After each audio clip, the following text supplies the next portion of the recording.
All right, Shalom Akim, it's a high spirit wind Judah of the GMS Mississippi camp. Give it all honor and glory to the Heavenly Father, Yahweh, by Hashem, Yahushua, by Hashem, Kodash. I also want to give double honor to our apostles of Great Millstone, Ruel, and peace and blessings to the house of David with the elect. All right, this is just going to be a quick milk lesson, just going into who the Most High chose and who the Most High came here for, man. All right, and this is Amos 3:2. You only have I known of all the families of the earth.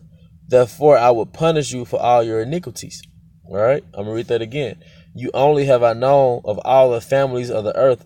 Therefore, I will punish you for all your iniquities. Now, who is that when he's talking about you? All right, he's talking about us, the 12 tribes of Israel. Okay, and why does it say he's going to punish us for all of our iniquities? All right, because the other nations can't really be punished because they've never been given a law. You can only break a law if you were given a law in the first place. So this is Psalms 147:19. It says, he showeth his word unto Jacob, his statutes and his judgments unto Israel. He have not dealt so with any nation. All right. He showeth his word unto Jacob, his statutes and judgments unto Israel. When was that manifested? On Mount Sinai, man. Through his prophet Moses, our King Moses, okay? He showed this word unto Jacob. Those were the laws, statutes, and commandments. Verse 20, it says, he have not dealt so with any nation, and as for his judgments, they have not known them. Praise ye Yahweh. All right, so the other nations have not known his judgments, man. All right? This is proof that the Most High only came for his people, man. All right? Going back to Amos 3:2, where it says what? You only have I known of all the families of the earth, therefore I will punish you for all your iniquities. And iniquity in a nutshell is basically breaking the law. Okay? It's 1 John chapter 3, verse 4.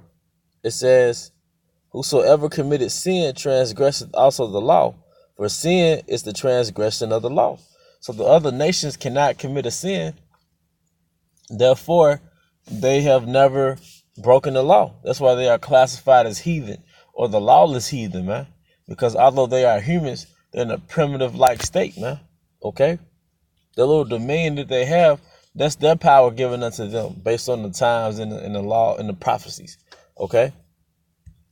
All right, and from there I'm going to get Romans, the book of Romans, just to further edify.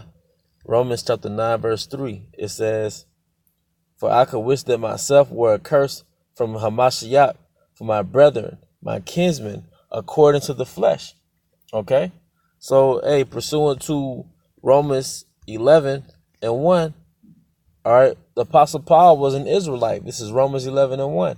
I say then, hath the Most High cast away his people? The Most High forbid.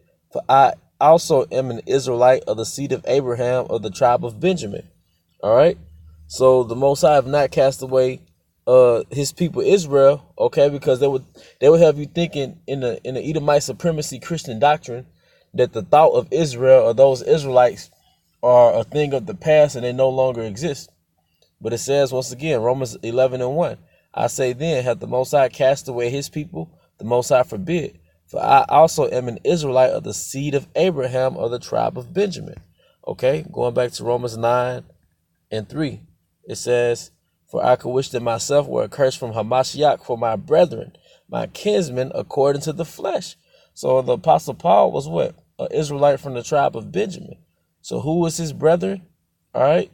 Verse 4. Who are Israelites, to whom pertaineth the adoption and the glory and the covenants. Going back to Psalms 147:19. And the giving of the law. All right. Going back to 1 John 3:4.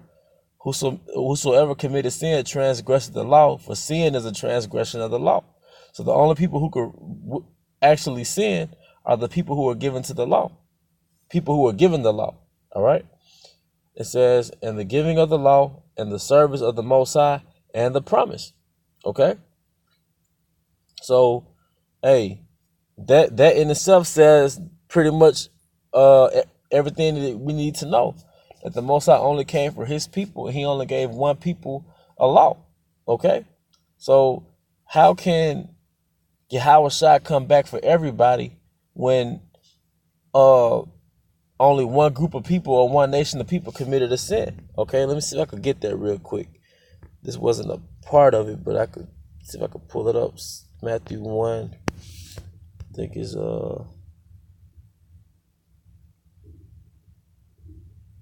Matthew 1 and 21. And she shall bring forth a son, and thou shalt call his name Yahushua, for he shall save his people from their sins. So that's the opening of the New Testament. All right? Because what? Esau will have you think that, well, the Lord came for Israel, but he sent this son, whom the world called Jesus Christ, to come back for the rest of the world. What do you mean come back for the rest of the world? Or to save the rest of the world? Save them from what, man? Because in order to commit a sin, you have to have a law. And they were never given a law to begin with. All right? Matthew 1 and 21. And he shall bring forth the son, and thou shalt call his name Yahushua, for he shall save his people from their sins. So that was the introduction to his purpose walking this planet Earth. Okay? All right? And from there, I'm going to get the book of Isaiah, chapter 40, verse 15. It says, behold, the nations are as a drop of a bucket, and are counted as the small dust of the balance. Behold, he taketh up the isles as a very little thing. So all the people that walk on the planet Earth that are not of the 12 tribes of Israel are counted as a drop of the dust, all right, the drop of a bucket, okay? If you're carrying water and that water is full of that bucket is full of water, and a drop falls on the ground, do you panic because that drop falls on the ground? No, you don't. Verse 17, all nations before him are as nothing, and they are accounted to him less than nothing and vanity. All right? So all the nations are basically done, okay? And in a nutshell, the Most High is a separatist, okay? And he has a chosen people, all right? He's biased, okay? He's racist.